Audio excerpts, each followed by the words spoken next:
আজকে আমাদের আলোচ্য বিষয় বাংলাদেশে কওমি আলেমদের একাংশ কিভাবে ইসলামের বৃহত্তর বিকাশের ক্ষেত্রে অন্তরায়। এ বিষয়ে আলোচনা করার জন্য আজকে আমার সাথে জয়েন করেছেন জনাব শাহাদাত হোসেন খান, সাংবাদিক ও লেখক, জাতীয় প্রেস ক্লাবের স্থায়ী সদস্য। দর্শক মণ্ডলী, আমাদের মূল আলোচনায় যাওয়ার পূর্বে আমাদের সম্মানিত আলোচক সম্পর্কে কিছু কথা না বললেই নয়। আমার সাথে আজকে আলোচনা করার জন্য এমন একজন ব্যক্তি জয়েন করেছেন যিনি বহুমুখী প্রতিভার অধিকারী, লেখক, গবেষক, যিনি দেশীয় রাজনীতি, আন্তর্জাতিক রাজনীতি, ইতিহাস, এমনকি উপন্যাস সহ বিভিন্ন বিষয়ে তার উচ্চতর দখল রয়েছে। তিনি প্রায় অর্ধশত গ্রন্থের প্রণেতা। মূল আলোচনায় যাওয়ার পূর্বে তার গ্রন্থগুলো সম্পর্কে কিছু না বললেই নয়। বিশেষ করে মুঘল সাম্রাজ্যের সোনালী অধ্যায়, মুঘল সাম্রাজ্যের পতন, অটোমান সাম্রাজ্যের উত্থান, অটোমান সাম্রাজ্যের স্মরণীয় অধ্যায়, অটোমান সাম্রাজ্যের পতন, সুলতান সুলেমান, প্রথম বিশ্বযুদ্ধ, দ্বিতীয় বিশ্বযুদ্ধের ট্র্যাজেডি, অ্যাডলফ হিটলার, ৮৫ থেকে ৭১, ২৬৭ দিনের যুদ্ধ, স্বাধীনতা উত্তর ট্র্যাজেডি, মুজিব থেকে জিয়া, ক্লিওপেট্রা, প্রাচীন মিশর, স্বর্ণযুগে মুসলিম বিজ্ঞানীদের আবিষ্কার, ভারতের রাজনৈতিক ও সামরিক হস্তক্ষেপ, আন্তর্জাতিক রাজনৈতিক বিরোধ, ইসলামের দিগ্বিজয়, আক্রান্ত মুসলিম বিশ্ব, ক্রুসেড, আজকের বিশ্ব রাজনীতি, ধর্ম, সমাজ ও রাজনীতি, কেন এলো জরুরি অবস্থা, সমকালীন বিশ্ব রাজনীতি, দেশ বিদেশের রাজনৈতিক ঘটনা, মুক্তিযুদ্ধের ১৬ জন সেক্টর কমান্ডার, ট্রয় থেকে ইরাক, দুনিয়া কাঁপানো যুদ্ধ, দ্বিতীয় বিশ্বযুদ্ধে বিজয়ীদের যুদ্ধাপরাধ, দ্বিতীয় বিশ্বযুদ্ধ পরবর্তী বিশ্ব, কাশ্মীর টু জেরুজালেম, খোলাফায়ে রাশিদিন, দ্বিতীয় বিশ্বযুদ্ধ মিত্রবাহিনীর যুদ্ধাপরাধ, স্নায়ুযুদ্ধ, বিংশ শতাব্দীর শ্রেষ্ঠ রাজনীতিবিদ, বিশ্বের আলোড়িত ২০টি ঘটনা, পার্বত্য উপজাতিদের আদি নিবাস, বিশ্বব্যাপী সন্ত্রাসবাদ বিরোধী যুদ্ধের পরিণাম, সংঘাতের আবর্তে উপমহাদেশ, বিশ্ব রাজনৈতিক সংকট, পাশ্চাত্য ইসলাম ভীতি, ইরাক মার্কিন আগ্রাসন, দি বিট্রিয়াল অফ ইস্ট পাকিস্তান, এটা মূলত একটা অনুবাদ গ্রন্থ, টুক্কা মুন্সির একান্ত ঘর, এটা একটা উপন্যাস, নিষ্কলুষ বধূ উপন্যাস, নিষ্পাপ প্রেমের মৃত্যু উপন্যাস, পরিচয় উপন্যাস, নিষিদ্ধ প্রেম উপন্যাস, টোয়ালাইট, এটা একটা উপন্যাস, সম্ভবত অনুদিত উপন্যাস। দর্শক মণ্ডলী, প্রশ্ন যে আপনি জানেন যে বাংলাদেশে কওমি মাদ্রাসা এবং কওমি মাদ্রাসার সাথে সংশ্লিষ্ট ওলামা একরাম এটা আমাদের সমাজের অবিচ্ছেদ্য অংশ, পার্ট অ্যান্ড পার্সেল। দীর্ঘদিন যাবৎ ব্রিটিশ পিরিয়ডের শুরু থেকে শুরু করে এখন পর্যন্ত আমাদের ধর্মীয় রীতিনীতি সংস্কার ধারক বাহক হিসেবে তাদের একটা ঐতিহ্য রয়েছে। কিন্তু আমরা উদ্বেগ উৎকণ্ঠার সাথে এটাও দেখে আসছি, বিশেষ করে আমরা যারা সমাজের বিভিন্ন ঘটনা প্রবাহ একটু ভেতর থেকে দেখার চেষ্টা করি, যে কওমি আলেমদের মধ্যে একটা অংশ, সবাইকে বলছি না, একটা বিশাল অংশ, তাদের মধ্যে মানসিকতাই হচ্ছে যে আমরাই হক, অন্য সবাই বাতিল। এই যে কনসেপ্ট, এটা কিন্তু আমাদের মুসলিম সমাজে একটা বড় ধরনের ডিভাইডেশন সৃষ্টি করেছে, একটা অসহিষ্ণু পরিবেশ সৃষ্টি করে দিয়েছে। তাদের মধ্যে এই কনসেপ্ট কিভাবে ইসলামের বৃহত্তর অগ্রযাত্রাকে ব্যাহত করছে? নই, তবে কিছুটা আমি যা বুঝি বা আমার উপলব্ধির মধ্যে যা আছে, আমার ধারণার ভিত্তিতে আমি বলবো যে আমি খুব আহত হই এই কওমি এবং এই কওমিটির যে মূল অর্গানাইজেশন দেওবন্দ, তাদের ভূমিকা আমাকে খুব আহত করে। আমি যদি ৮৫ থেকে ৭১, তার পরবর্তীতে এইবার যে ধর্ম, সমাজ ও রাজনীতি, এই বই আমি না লিখতাম, আমি কখনো তাদের ভূমিকা সম্পর্কে জানতে পারতাম না। আমি যখন ৮৫ থেকে ৭১ লিখি, সেই বইটার মধ্যে আসছে দেওবন্দের সে ভূমিকাটা আসছে। এই সিলেটে কিন্তু গণভোট হয়েছে ১৯৪৬-এ ২ বার। প্রথম যে গণভোট হয়েছে সিলেটে, সেই গণভোটে সিলেট পূর্ব পাকিস্তান বা তথা পাকিস্তানের পক্ষে, তারা গণভোটের পক্ষে রায় চ্যালেঞ্জ করলেন। মৌলানা মাদানী চ্যালেঞ্জ করলেন যে না, আমরা এটা মানি না, যে তাদের যে অর্গানাইজেশন ওলামে জমিয়ত ওলামায়ে হিন্দ এবং কংগ্রেস, যে তারা যদি সম্মিলিতভাবে এখানে গণভোট হয়, তাহলে তারা উইন করবে। কায়েদে আজম মোহাম্মদ আলী জিন্নাহ রাজি হলেন যে ঠিক আছে, এখানে আবার গণভোট হোক। দ্বিতীয়বার আবার গণভোট হয়েছে, গণভোটে আবার সে পাকিস্তানের পক্ষে রায় আসছে। এইটা আমি পড়লাম কান্দাহার থেকে লাহোর, সম্ভবত একটা বইটার নাম আমি ভুলে গেছি, উনি সিলেটের, এই উনি একটা বিস্তারিত দেখছে। আমি এত আহত হয়েছি যে তারা আমাদেরকে পথ দেখাবে। আমরা কিন্তু ভ্রান্ত মুসলমান, আমরা এক অর্ধ মুসলমান। আমরা স্কুল কলেজে পড়ছি, আমাদের কিসের, আমাদের মধ্যে আমরা আহ, উত্তরাধিকার সূত্রে মুসলমান, আমরা ওই অর্থে মুসলমান না। আর তারা হচ্ছে আপাদমস্তক মুসলমান। তারা কিভাবে একটা মুসলিম দেশ গঠনে বাধা দিল, এটা তো আমি এত ক্ষুব্ধ হয়েছি। তো প্রথম পাইলাম সিলেট, সিলেটে তার বিরোধিতা করছে। আর তারপরে আসলাম এই পুরা ভারতবর্ষ বিভক্তির মধ্যে আসলাম, দেখলাম যে তারা অখণ্ড ভারতের পক্ষে ছিল। তারা ছিল ভৌগোলিক স্বাধীনতার পক্ষে। ভৌগোলিক স্বাধীনতা মানে হচ্ছে তারা ধর্মকে অস্বীকার করছে। এখন আপনি যদি এখন এই যে বলেন যে ধর্মের প্রতি তাদের কেন ধর্মের তো তাদের কোনো প্রতিনিধিত্ব করারই তাদের কোনো রাইট নাই। তারা ধর্মটাকেই অস্বীকার করছে। যে যে ভারতবর্ষ যখন স্বাধীন হয়েছে ব্রিটিশের কাছ থেকে, তখন এইখানে যে ন্যাশনের যে সংজ্ঞা, জাতীয়তার যে সংজ্ঞা, সেই সংজ্ঞার মধ্যে তো তার ধর্মকে তো তারা অস্বীকারই করছে। তারা ভৌগোলিক জাতীয়তাকে প্রাধান্য দিচ্ছে, যে ভারতে সমস্ত ধর্ম হচ্ছে সমান। হিন্দু ধর্ম, হিন্দু, খ্রিস্টান, তারপরে ইহুদি যা আছে মানে সব ইকুয়াল। এখানে ভারতবর্ষের ভৌগোলিক স্বাতন্ত্র্য হচ্ছে বড়, অর্থাৎ এখানের যে মানে ভারতটা, এইখানে যে ভূখণ্ড, ভূখণ্ড হচ্ছে জাতীয়তাবাদের ভিত্তি, স্বাধীনতার ভিত্তি। তারপর প্রথমেই ধর্মটাকে অস্বীকার করলো। তারপরে এখন যেখানে আমি এত মানে এত বড় ব্যক্তিত্ব না যে আমি এইসব বিষয় নিয়ে আলোচনা করবো। আমি যা বুঝি যে এখানে হয়েছে কি, তাদের একটা হিংসা কাজ করছে। মাওলানা মওদুদী কিন্তু তখন সে উনি কিন্তু এই অখণ্ড ভারতের বিপক্ষে উনি অবস্থান নিলেন। এই যে তাদের, কারণ উনি কিন্তু ওইখানেই পড়াশোনা করছেন, উনি দেওবন্দি পড়াশোনা করছেন। উনি ওইখানে একটা মাসিক পত্রিকায় উনি সম্পাদনা করতেন, সম্পাদক হিসেবে কাজ করতেন। তখন তাদের লোক হিসেবে যখন তাদের বিরুদ্ধে দাঁড়ায় গেলেন, এই ওনার সাথে শুরু হলো শত্রুতা। আর কোনো কারণ নাই। তারা থাকলেন ভারতের পক্ষে, তারা থাকলেন অখণ্ড ভারতের পক্ষে, তারা থাকলেন কংগ্রেসের পক্ষে, তারা গেলেন মুসলিম সত্তার বিপক্ষে, তারা দাঁড়ায় গেলেন। অথচ মুসলমান পাকিস্তান আন্দোলনের পক্ষে কে ছিল? এত বড় বড় মুসলমান ছিল না, খুব সাধারণ মুসলমানরা ছিল, বুখানাঙ্গা খেটে খাওয়া মুসলমান, যারা নেমটি পড়তো, এই সমস্ত মুসলমান। আমার খুব দুঃখ হয়, এত বড় বড় আলেম যেখানে তৈরি হয়, যারা মুসলমানদের প্রতিনিধিত্ব করেন, মুসলমানদের সুখ দুঃখের যারা নেতৃত্ব দিবেন, তারা এত বড় সর্বনাশ তারা মুসলমানদের করতে পারলেন, মুসলিম স্বার্থের বিরুদ্ধে তারা দাঁড়াইলেন। আমার এটার কোনো ব্যাখ্যা নেই। এইটা আমাকে আমাকে কোনো সান্ত্বনা দেওয়া যাবে না। আমি এটাকে কখনো ক্ষমার দৃষ্টিতে দেখবো না। যেখানে কাইদুজ্জামান মোহাম্মদের জিন্নাহ, তো উনি প্যারিস থেকে কাপড় ধুলাই করে পড়তেন, উনি তো ভালো করে নামাজই পড়তেন না। অনেক সময় নামাজ পড়তেন, উনি বলতেন যে কিভাবে তোমরা নামাজ পড়ো, উনি নামাজ পড়াই জানতেন না। কিন্তু ওনার রাজনৈতিক অবস্থাটা ছিল সঠিক, ওনার রাজনৈতিক ভূমিকা সঠিক। আর যারা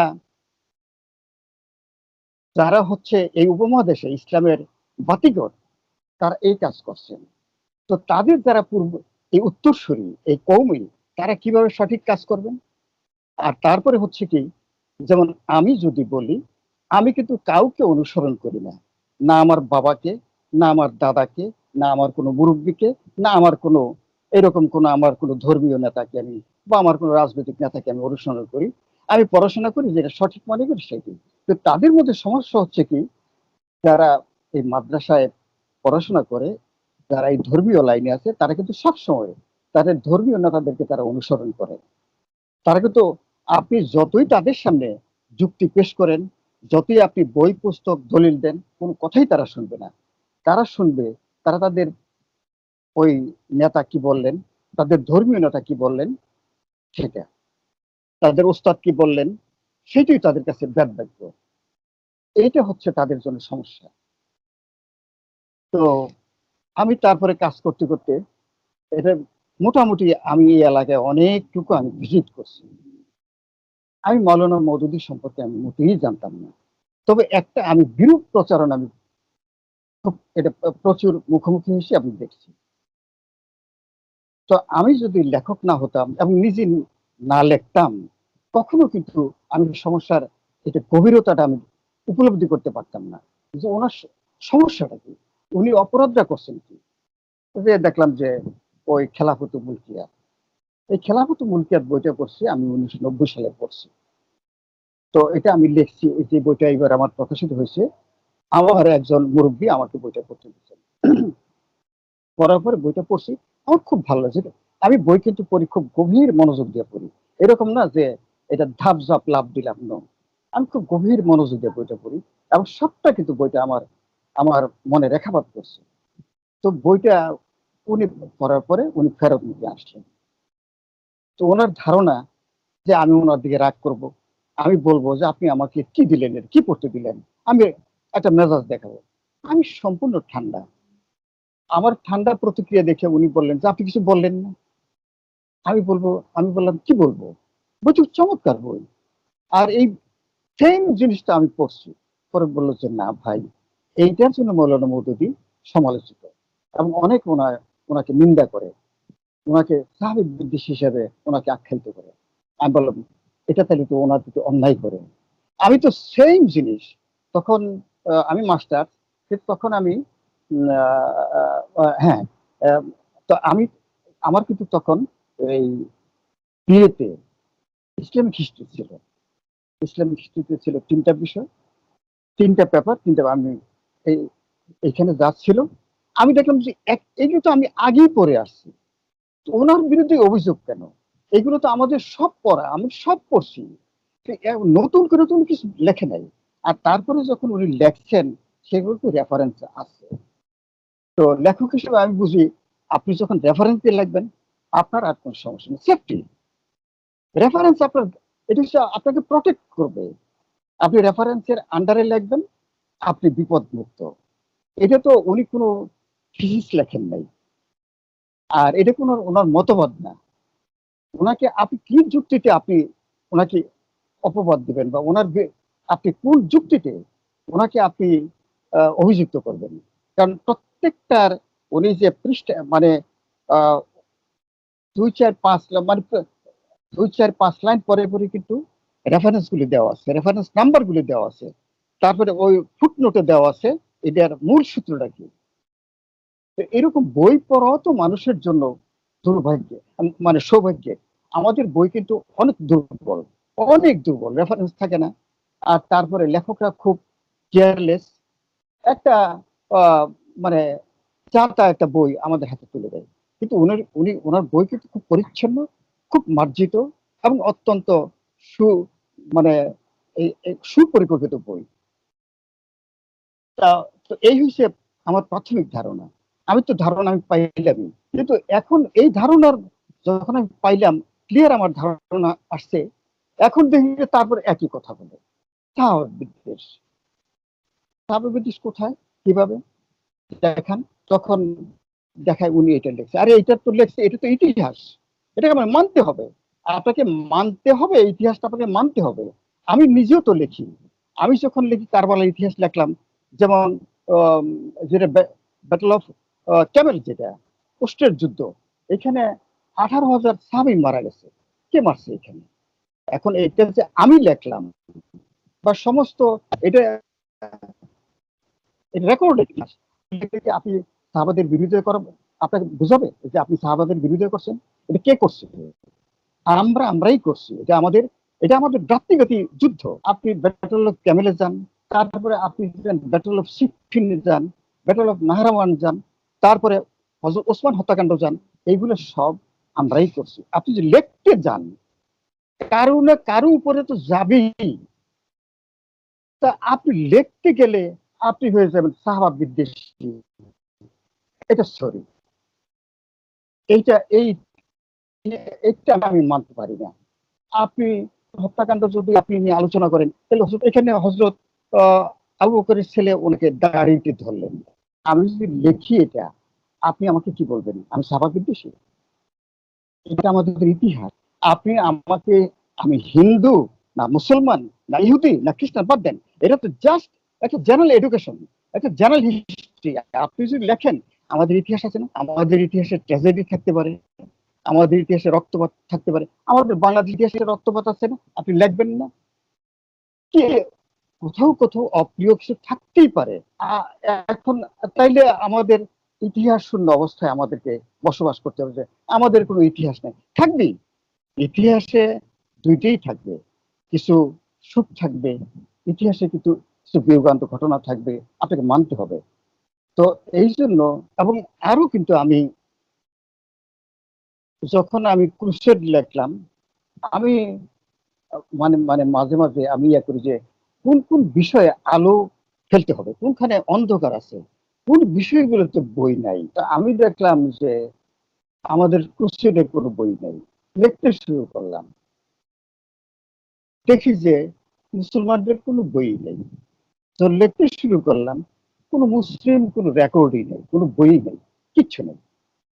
তারপরে আমি পাইলাম যে ইমাম গাজ্জালি ছিলেন ফার্স্ট ক্রুসেডের সময়, উনি ছিলেন জেরুজালেমে 1099 সালে তিনি জেরুজালেমে ছিলেন। তখন আমি লিখতেছি এবং যত বিবরণগুলি সবকিছু ক্রুসেডারদের বিবরণ।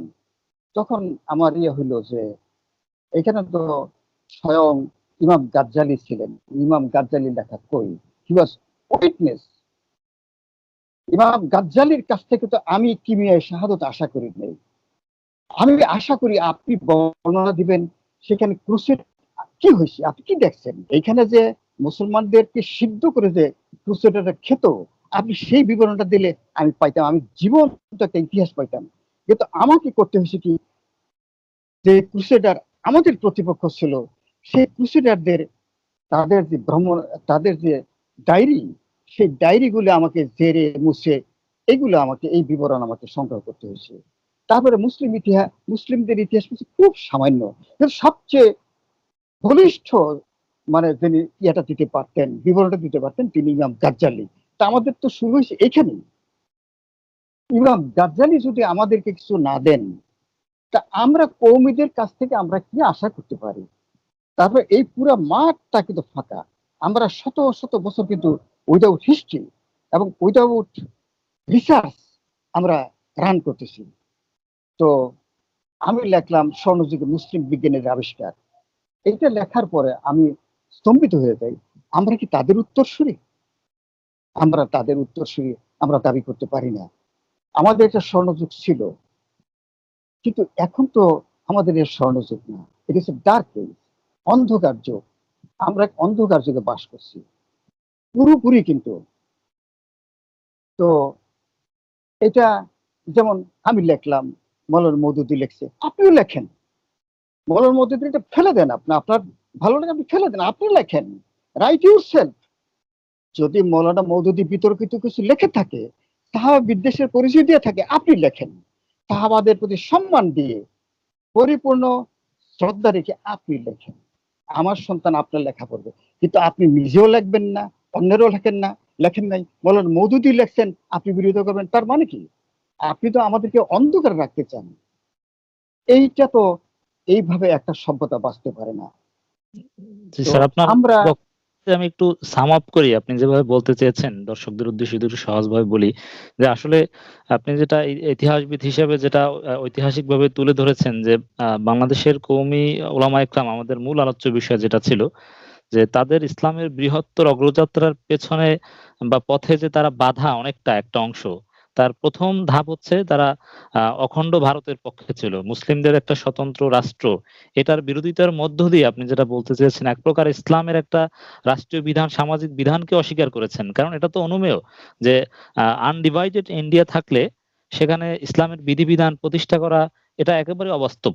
তো সেই হিসাবে তারা এই স্বপ্নই দেখতো না। ইসলাম রাষ্ট্রীয়ভাবে প্রতিষ্ঠিত অথবা ইসলামের যে সামাজিক রাষ্ট্রীয় বিধান, এগুলো স্বপ্নই তারা দেখতো না।